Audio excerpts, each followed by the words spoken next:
So yes, hello and welcome back to Aasan charts का जो नया प्रोग्राम स्टॉक्स फॉर टुमारो, जिसके अंदर हम स्टॉक्स डिस्कस कर रहे हैं, जिसमें नेक्स्ट डे के लिए हमें अच्छे मोमेंटम्स एक्सपेक्टेड हैं।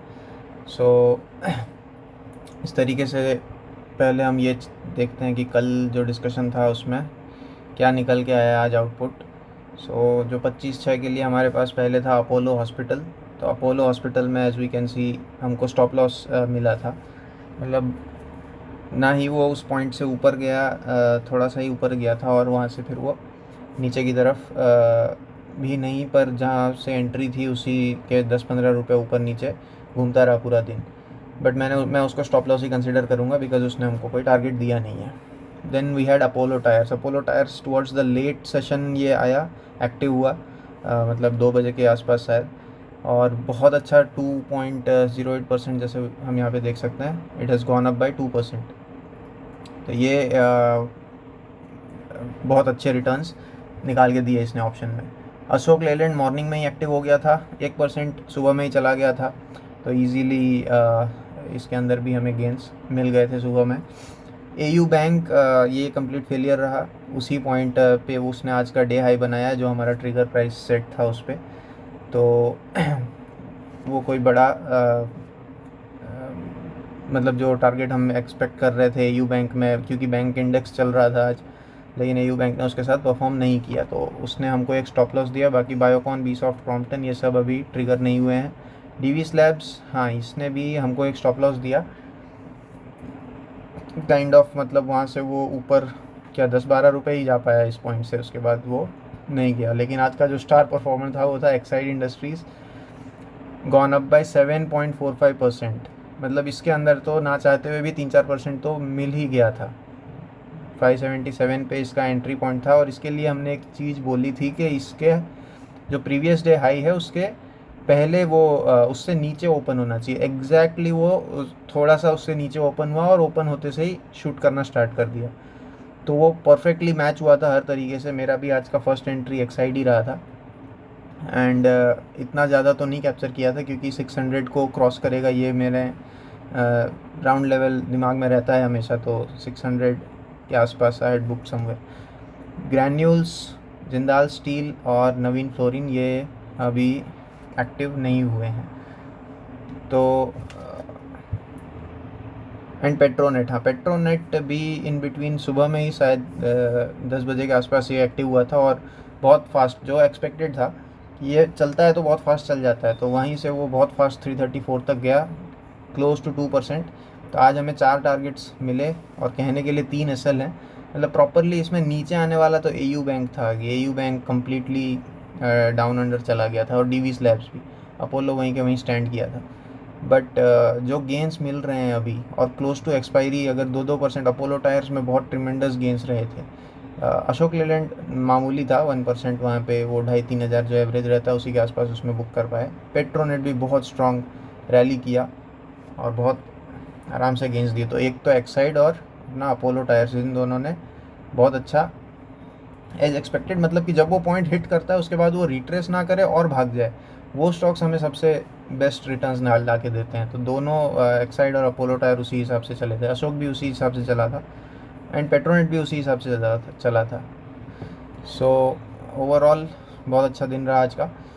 नेक्स्ट डे के लिए क्या पिक्स हैं हमारे पास, तो first of all the pick is Bosch limited. As we can see यहाँ पे कि ये जो 3-4 दिन पहले इसने ऑल टाइम हाई मारा था, और आज बहुत अच्छी कैंडल बना के उसके आसपास पहुंच गया है फिर से। तो एज़ सुन एज़ ये प्रीवियस हाई को निकालेगा, यहाँ पे वहीं पे अलर्ट सेट किया हुआ है कि उसको जैसे ही निकालेगा हम आराम से 1% से ज़्यादा का मूव एक्सपेक्ट कर सकते हैं। Trigger price 34366। एंड देन जो नेक्स्ट स्टॉक है अपने पास वो है बी सॉफ्ट, जो कल का कंटिन्यूएशन में है। बी सॉफ्ट हमारे पास कल भी था, आज वो ट्रिगर हो नहीं पाया है, तो अभी भी वो वैसे का वैसे सेम प्राइस पे 702.80 जैसे ही ट्रिगर करता है we can enter be soft. Can Fin Homes नया कैंडिडेट है आज जो हमें मिला है, ये कल भी मेरे रडार में तो था, अच्छा ही हुआ क्योंकि ये फिबोनाची का रेजिस्टेंस मेरे दिमाग में था। नाउ वो फिबोनाची के रेजिस्टेंस पे ही आज उसने हिट किया है और वहाँ से रिट्रेस कर गया है। जैसे ही ये पॉइंट जो 910.55 मार्क्ड है यहाँ से निकलेगा तो यहाँ पे आई गेस थोड़े ज़्यादा ही रिटर्न्स हम एक्सपेक्ट कर सकते हैं कैन फिन होम्स में। किधर तक इसमें रेंज अवेलेबल है तो वी कैन सी के 5% तक के गेंस, मतलब ऊपर एरिया ओपन है, ज़रूरी नहीं है वो तो हमें मिले, बट जिस जगह पे ये अभी स्टैंड कर रहा है यहाँ से ये आराम से जा सकता है। ये ATH पे स्टैंड कर रहा है नहीं, हाँ इसीलिए ज़्यादा इम्पोर्टेंट है क्योंकि प्रीवियस टाइम भी इसने यहीं पे हाई बनाया था सेम पॉइंट पे, और अभी भी वो उसी पॉइंट पे आके हॉल्ट किया है। तो as soon as this crosses, एक बड़ा कप पैटर्न है यहाँ पे as we can see. Cup बोलें या यू बोलें, मतलब एक मल्टीपल स्विंग टाइप्स पैटर्न यहाँ पे बना हुआ है, तो एक सिंगल स्पाइक में भी जा सकता है ये 4-5% यहाँ पे। दैट्स वाई ये पिक किया हुआ है Can Fin Homes. Next pick is Crompton. Crompton कल का ही पिक है शायद हमारा, वो आज ट्रिगर हुआ नहीं है, उसी के आसपास अभी भी चल रहा है ये स्टॉक। तो 436.80 एज सुन एज ये क्रॉस करेगा तो हमें मिलने चाहिए ऊपर का जो फिबोनाची लेवल निकल के आ रहा है 450 के आसपास, ये हम एक्सपेक्ट कर सकते हैं। इसके अंदर कितना लेवल है, 3% के आसपास है, गुड इनफ। ऐसे ट्रेड्स ही चाहिए हमें जिसमें रूम हो थोड़ा, 2-3% से ज़्यादा का। Next is CUB, city union bank. ये भी बहुत अच्छी रैली कर रहा है काफ़ी समय से, और आज भी उसने ATH निकालने का ट्राई किया है और जस्ट एक छोटा सा रिट्रेस करके अभी वेट कर रहा है। सो अगर ये आज का हाई निकालता है तो हमारे पास जो ऊपर का लेवल है इसमें शायद हमें नज़दीक में ही हॉल्ट करने को मिल सकता है। ये ATH पे तो नहीं है, इन बिटवीन चल रहा है ये स्टॉक, लेकिन 1.5% का ऊपर स्पेस है CUB के अंदर, तो इसके साथ हम जा सकते हैं। नॉट अ बिग इश्यू, मतलब इसमें क्योंकि स्ट्रेंथ आई हुई है अभी काफ़ी समय से, और जैसे हम देखेंगे कि यहाँ पे भी स्विंग्स वाले स्टेज पे है, तो एक ही कैंडल बड़ी मिल सकती है हमें। जितने भी स्टॉक्स निकाले हुए हैं वो बड़े कैंडल की उम्मीद में ही निकाले जाते हैं कि बड़ा कैंडल हम जहाँ पे एक्सपेक्ट कर रहे हैं। दैट्स वाई फिल्टरिंग प्रोसेस में टाइम लगता है कि 180 स्टॉक्स हैं, रोज़ नई डेवलपमेंट्स हो रही हैं, उसमें पूरे स्टॉक्स को एक बार देखने के बाद ही फ़िल्टर आउट किया जाता है कि कौन से इसमें से 10-12 लग रहे हैं हमें सही। HDFC AMC बहुत अच्छा पिक है आज का, बहुत अच्छा पिक है। ये ऑल टाइम हाइस पे चल रहा है, हाँ ये तो ऑल टाइम हाइस, मतलब थोड़ा सा इसके ऊपर है ATH अभी, लेकिन बहुत अच्छे वॉल्यूम्स हैं अभी इसमें, तो ये ATH निकाल सकता है। That's why the pick. और आज का जो हाई है उसी को हमने ट्रिगर माना हुआ है 4129 पे। अगर 4129 निकालता है तो हम एक्सपेक्ट कर सकते हैं कि ऑल टाइम हाई ब्रेक करके ऊपर 2-3% की मूव निकाल के दे सकता है। नज़दीक का वॉल्यूम बहुत इंपॉर्टेंट हो जाता है, जैसे अभी हम इसमें देख रहे हैं कि वॉल्यूम बार इतना बड़ा बना हुआ है, तो वो कंटिन्यूएशन में और एक हमें ऊपर मूव यहाँ से मिल सकता है। सो दैट्स वाई ये भी एक अच्छा, मतलब इसमें तो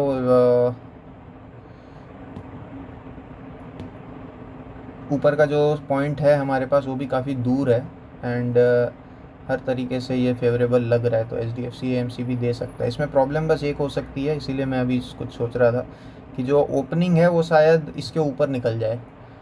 HDFC AMC में जो हमारा अलर्ट है उसके ऊपर शायद निकल जाए। अगर ओपनिंग उसके ऊपर होती है तो वी शुड वेट, तुरंत घुसने में शायद प्रॉब्लम हो सकता है। अगर वो कोई ओपन करके विक बना देता है, जैसे यहाँ पे ओपन किया, वहाँ से कोई विक बना दे और फिर चलना स्टार्ट करेगा, तो ये अच्छे से हमको रैली कैप्चर करने के लिए मिलेगी। अगर ओपन ऊपर होके सीधा भाग रहा है देन कोई पॉइंट नहीं बनता, ऑप्शन के प्रीमियम ज़्यादा भाग गए होंगे तो, जैसे आज का केस था एक साइड में, इसीलिए वो डिस्कस किया हुआ था कि प्रीवियस डे के हाई से नीचे अगर खुल के अगर उस हाई को तोड़ता है तो बहुत वन वे मूव हमें मिल सकता है। विल सी HDFC AMC वैसे ज़्यादा प्रॉब्लम नहीं है, अगर ऊपर खुलता भी है तो छोटी सी ही विक बनाएगा ये, मतलब अगर यहाँ पे खुल के छोटी सी विक बना के वापस चलना स्टार्ट कर सकता है। इंडिया होटल बहुत टाइम से वन वे ऊपर की तरफ मूव कर रहा है, एक फिबोनाची रिट्रेसमेंट पे अभी पहुँचा हुआ है, तो ये अगर उस रिट्रेसमेंट के ऊपर निकलेगा तो आराम से 1-2% के गेंस फिर से दे सकता है। दैट्स वाई इसको पिक किया है। 662 का क्रॉसिंग ये हमारे लिए इम्पोर्टेंट रहेगा इंडिया होटल में।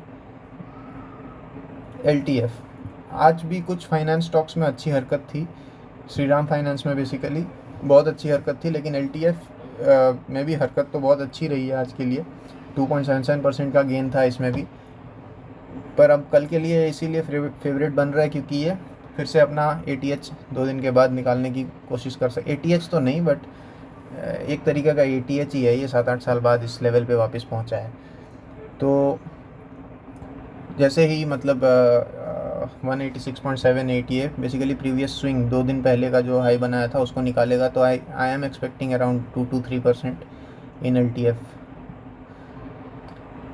देन अपोलो टायर आज का हमारा जो स्टार परफॉर्मर था, इसको अभी फिर से पिक किया हुआ है क्योंकि अब जैसे हम यहाँ पे देखेंगे तो ये मल्टीपल स्विंग पैटर्न्स पे एस्टेब्लिश हो चुका है। ये स्विंग है और अब ये ब्रेकआउट, तो क्यों नहीं ऊपर का फिबोनाची लेवल अब ये अटेन कर सकता है, आराम से कर सकता है। सो वो लेवल शायद अभी हमारे पास जगह होगी तभी मैंने इसको पिक किया है।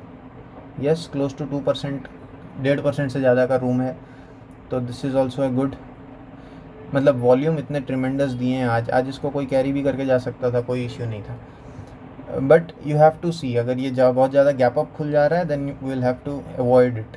अगर ये इसी लेवल के आसपास ओपन करके फिर ऊपर निकल रहा है, बहुत आसानी से 8-10 रुपये चला जाएगा,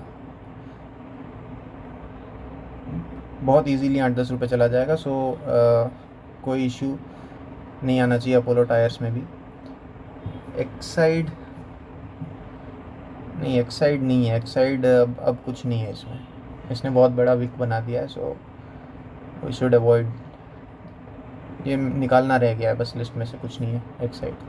सो दैट्स इट, ये ही 8-10 स्टॉक्स हैं आज के लिए, ज़्यादा ट्रिगर्स आज मैंने नहीं शॉर्ट आउट किए हैं, तो वी विल सी कल किस तरीके से इन पे काम हो पाता है। एवरेज देखेंगे अगर रिटर्न्स हम, तो जैसे 3% के 2 स्टॉक हैं हमारे पास, एक 1.5% का, एक 1% का, फिर 2%, 1.27, एक, मतलब ओवरऑल क्या है, मंथ के एंड में हमें ये देखना है कि हमें कितने SL वाले स्टॉक्स मिल रहे हैं। मतलब कि SL तो हमें 1% से भी कम का देना है, जो हमारा टारगेट है कि 2-2.5 हज़ार, तो वो 1% के आसपास, 1% से ज़्यादा स्टॉक के नीचे जाने हमें देखना ही नहीं है। तो उसके सामने अगर 1% वाले स्टॉक हमें इक्वल अमाउंट में भी मिल रहे हैं, अगर 50-50 मिल रहे हैं, तो वो तो नलीफाई कर रहा है, लेकिन कोई बहुत सारे स्टॉक्स ऐसे होंगे जिसमें हमें इजीली 1.5%, 3% तक मिल जाएगा। वही हमें हमारा वेल्थ बिल्ड करने का इसमें मेन फार्मूला है। SL को ऑफसेट करने के लिए वैसे स्टॉक्स तो हमारे पास मिलते ही रहेंगे कि 1-1% का अगर हम SL दे रहे हैं तो 1-1% तो हमें इजीली मिलेंगे, लेकिन जैसे ये एक्साइड है, एक्साइड तो चलो एक्सेप्शन है, लेकिन ये तो था 3%, कल जुबिलेंट भी था 3%, आज भी अपोलो टायर 2% वाले स्टॉक्स भी अगर हम 4-5 भी मिल जाते हैं तो वो भी बहुत अच्छे गेंस निकाल के दे सकता है पूरे महीने भर के लिए। So this is the formula जिस पे हम अभी काम कर रहे हैं। वी विल कीप ऑन इसी ट्राइंग, इसके ऊपर देखते हैं 1 महीने बाद वेयर वी स्टैंड। इसीलिए ये एक्सेल भी मेंटेन करी जा रही है कि हर दिन का जो हमें ट्रिगर मिल रहा है, नहीं मिल रहा है, कितने गेंस मिल रहे हैं। So that's it then, thanks for watching, do like, share, subscribe और कमेंट कर देना अगर कोई इसके ऊपर ट्रेड कर रहा है और क्या उसको परेशानी या कुछ क्वेरीज़ के आंसर्स अगर उसके ऊपर चाहिए, या कोई एंट्री एग्ज़िट के बारे में कुछ और जानना है तो। Okay then, thanks.